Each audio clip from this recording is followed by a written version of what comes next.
Kaya nga nagtaka ako bakit nag-react si General Acop na I did not name names naman eh. At hindi ko naman sila nilalahat. Tutukan natin lahat ng anggulo. Lahat ng anggulo. Kung totoo ba yung sinabi niya, dahil mabigat yung akusasyon niya. The same issue. Yung human rights, the same issue yan eh. Pabalik-balik yan eh. O, pero yung all others, wala akong question doon. Wala akong... Just leave it to me. Just leave it to me how I am going to deal with him. Just leave it to me.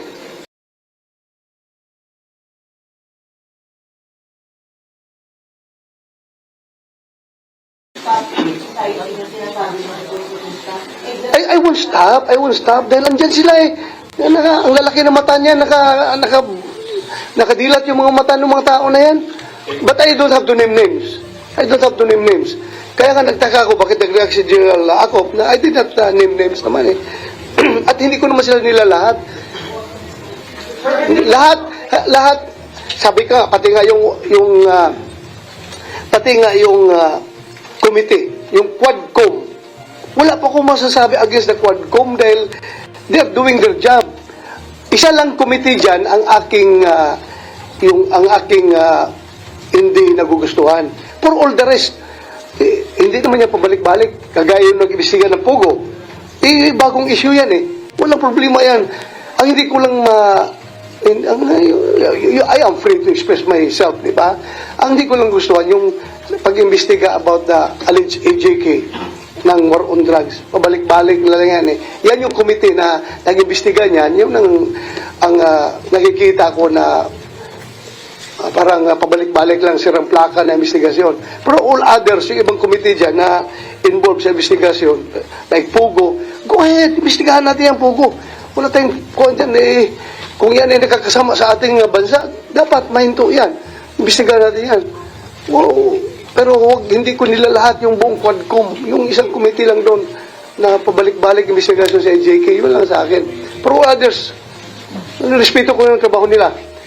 In the same breath, that I am also expecting them to respect my job here in the Senate kung meron kong gagawing investigasyon. Ano po? Ha? Yung kay Abante, Congressman Abante, the same issue, yung human rights, the same issue yan eh. Pabalik-balik yan eh. O, pero yung all others, wala akong question doon, wala akong tanong doon. Saan nakita yung motive or purpose na pabalik-balik yung AJK? Oo, parang fishing expedition ang nangyari. Sila, tanungin mo kung anong hinahanap nila at saan lang gagamit yung hinahanap nila. Pero hindi, I am not, hindi ko sinasabi na dapat huminto sila. Trabaho nila yan. But siguro naman, I am free to express my opinion rin naman, di ba? May challenge, sir, sa inyo ulit na humarap kayo din sa hili ng tao. Pero banatan ninyo yung kanilang investigation. As I have said, ilang beses ko na inulit-ulit yung aking rason eh. Magkita kami kahit sa akin, magkita. Wala man akong kinatakutan sa kanilang magtanong sa akin. Yun lang. Yun lang, I don't want to become the president in breaking the tradition of interparliamentary courtesy. Yun lang. Eh. Kasi pag sinimulan ko ito, yun na. Magiging president na, so lahat na senador, 24 lang kami dito. Every time may pangalan ng senador na mababanggit in the House of Representatives committee hearings, obligado mag-attend doon. So, paano yung legislative function namin dito? Wala na mangyayari. Mabuti sila, 300 plus sila, marami pa sila magtatrabaho doon. Kung ipapatawag dito sa Senado. The same reasoning na ginawa ng US Congress. Ganun ang reasoning nila. Mas kukunti ang senador kaysa congressman. Kaya yun ang rason na sinasabi nila. Pero pag sinabi mo, wala pa akong kinatakutan mo marap.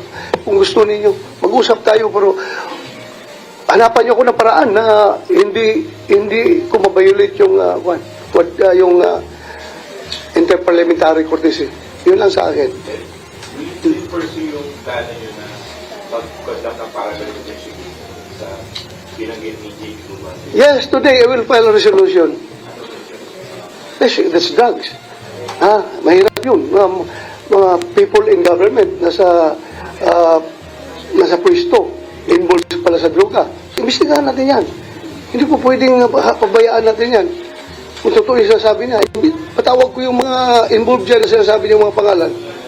Kailangan.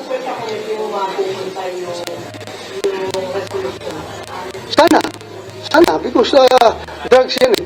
Sana.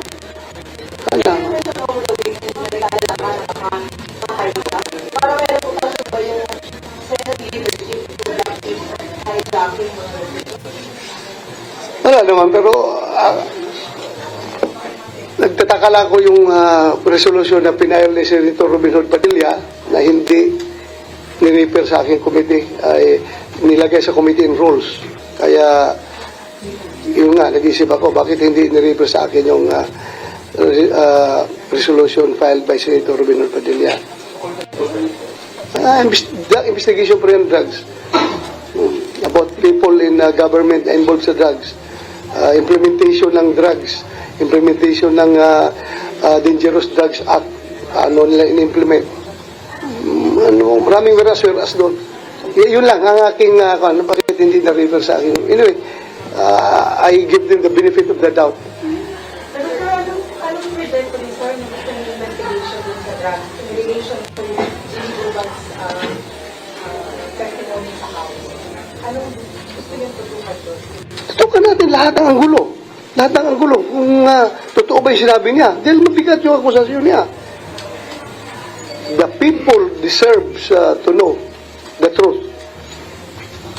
Oh. Yes. Tawagin ko siya dito. Other topic lang po. Pwede po minang-comment ninyo, sabi po kasi ng ilang congressman na hindi sila kumikilos for the impeachment of VP Sara, pero si Congressman Logan, sabi niya po, hindi ako magtataka if merong mag-file ng impeachment case for VP Sara. Sinong congressman niya? Logan, Jill. Oh. Pwede mo lang gawin yun. Kung ano gusto lang gawin talaga. Oh. They are beyond our control.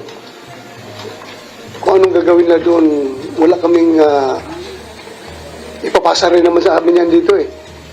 Diba? Kung magpapaya sila, ma-impeach na si Vice President Sara doon sa lower house. Kami rin naman dito ang magiging judges, diba? Sa impeachment.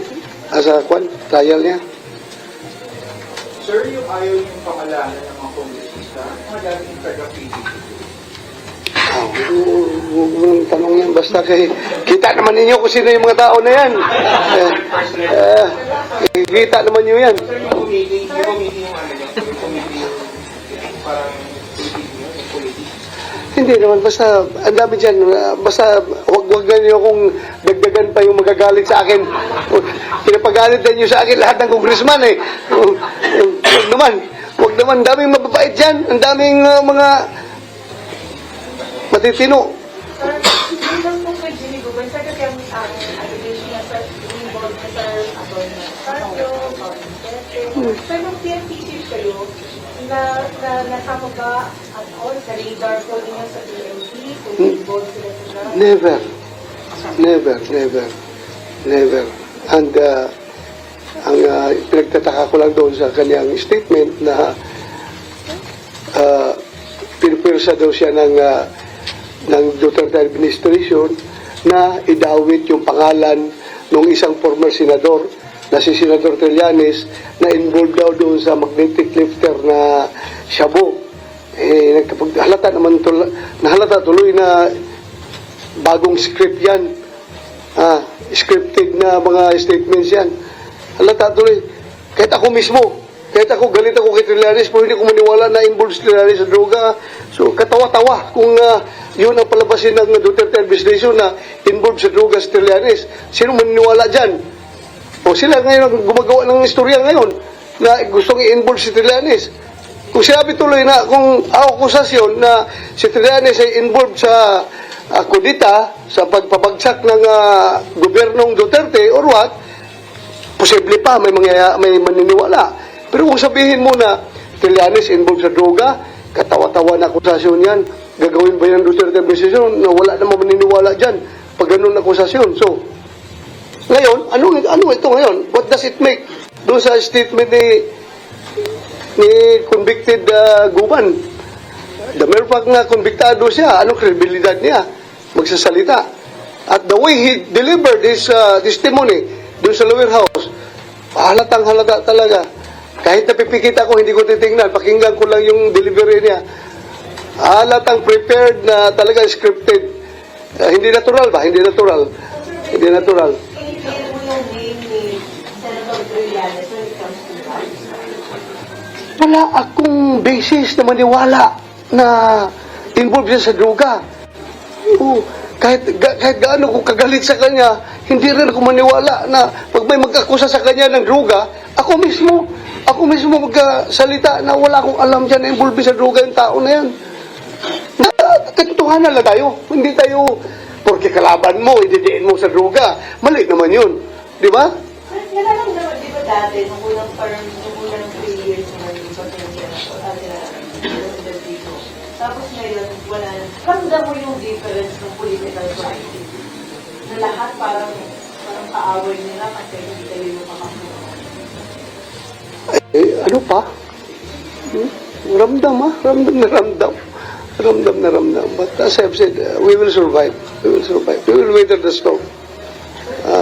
Yes. Yung walang kailangan sa Senator Trillanes sa droga, would you say the same thing about po attorney na ng power Lalo na si Mascarpio, ano bang droga niya na araw-araw lang niya nag-exercise, nagtatriathlon na hindi mo makitaan ng signs of drugs yan. O si Pulong, gusto ni Pulong na magpa-hair follicle test. Gusto niya. O, ipa-hair follicle test natin kung gusto niya.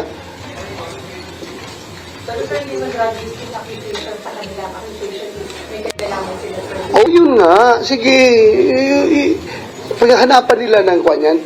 Kasi bakit naman noon hindi lumabas yung informasyon na yan? Oh, bakit ngayon lang lumabas yan? Oh, lahat ng scripted. Noon, very clear kung balikan niyo yung hearing ni Senator Gordon sa magnetic lifter, di ba? Makita mo naman doon kung anong nangyari sa investigasyon na yun. Eh, bakit ngayon singing another tune itong guban na ito? Ito pag tinatawag mo, hindi singin the same. Ha? Pag tinatawag mo, patawag kayo ng dinig na kasi may tumitig, yung calling to do one. So, ganun din yung Just leave it to me. Just leave it to me how I am going to deal with him. Just leave it to me.